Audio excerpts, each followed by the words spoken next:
નમસ્કાર, આપ જોઈ રહ્યા છો જીએસટીવી ન્યૂઝ અને આપની સાથે હું છું ધ્વની। આ તરફ ગાંધીનગરના વાતાવરણમાં પલટો આવતા બપોર બાદ આંધી જેવો માહોલ સર્જાયો। ભારે પવનના કારણે રસ્તા પર ધૂળની ડમરીથી વાહન ચાલકોને મુશ્કેલીનો સામનો કરવો પડ્યો।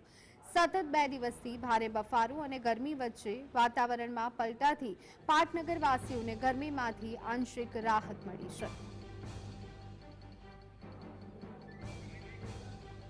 તો રાજ્યમાં વૈશાખ મહિનામાં અષાઢી જેવો માહોલ જોવા મળી રહ્યો છે। ઠેર ઠેર ભારે પવન સાથે વરસાદની શરૂઆત થઈ ગઈ છે।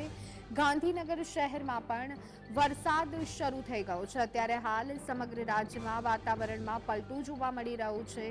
અપર એર સાયક્લોનિક સર્ક્યુલેશનના કારણે આ સ્થિતિ બનતી જોવા મળી રહી છે। ગુજરાતની જો વાત કરવામાં આવે તો અલગ અલગ જિલ્લાઓમાં અત્યારે હાલ હવામાન વિભાગ તરફથી વરસાદની આગાહી કરવામાં આવી છે। ત્યારે ગાંધીનગર શહેરમાં પણ વાતાવરણમાં પલટો આવ્યો છે અને ગાંધીનગર શહેરમાં પણ વરસાદ શરૂ થયો છે। રાજ્યમાં વૈશાખ મહિનામાં અષાઢી માહોલ જોવા મળી રહ્યો છે। ઠેર ઠેર ભારે પવન સાથે વરસાદ પડવાની શરૂઆત થઈ ગઈ છે।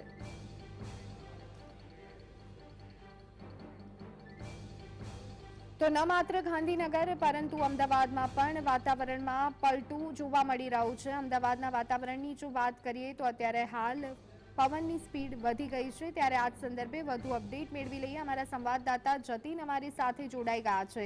જતીન, હવામાન વિભાગની આગાહી પ્રમાણે વાતાવરણમાં પલટો જોવા મળી રહ્યો છે, શું અપડેટ?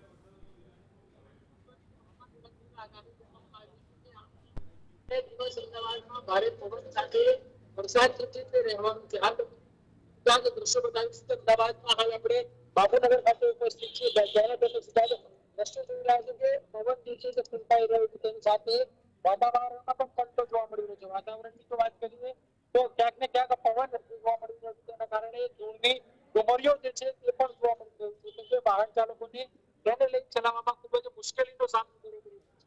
મહત્વની વાત છે કે અમદાવાદના વાતાવરણમાં અચાનક પલટો સર્જાયો, તેના કારણે ભારે પવન અને ધૂળની ડુમરીઓ જોવા મળ્યો, જેના કારણે વાહન ચાલકોને પણ ખૂબ જ વાહન ચલાવવામાં મુશ્કેલીનો સામનો કરવો પડી રહ્યો છે। અનેક જગ્યાએ પતરા પણ ઉડી ગયા હોવાના સામે આવ્યા છે। મહત્વની વાત એ પણ છે કે શહેરના ઘાટોડિયા, નારણપુરા, ગોતા, તેમજ અમદાવાદ પૂર્વમાં પણ અનેક જગ્યાએ ધૂળની ડુમરીઓ જે છે તે જોવા મળી છે। કેટલાક બેનરો જે છે તે પણ ફાટી ચૂક્યા છે। કેટલા બેનરો વળી તેના સમાચાર સામે આવી રહ્યા છે। હાલ હવામાન વિભાગ દ્વારા આગાહી કરવામાં આવી છે કે મોડી રાત સુધીમાં ભારે પવન જે છે તે ફૂંકાશે, તેને કારણે વરસાદી માહોલ જામશે। એ પ્રકારના દ્રશ્યો હાલ જોવા મળી રહ્યા છે।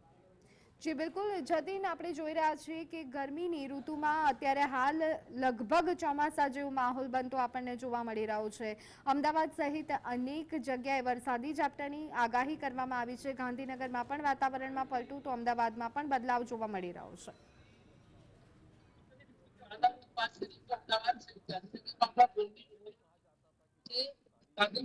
કહી શકાય કે રાજ્યના અન્ય શહેરો જે છે, રાજકોટ સહિતના હવામાન વિભાગે આગાહી કરવામાં આવી છે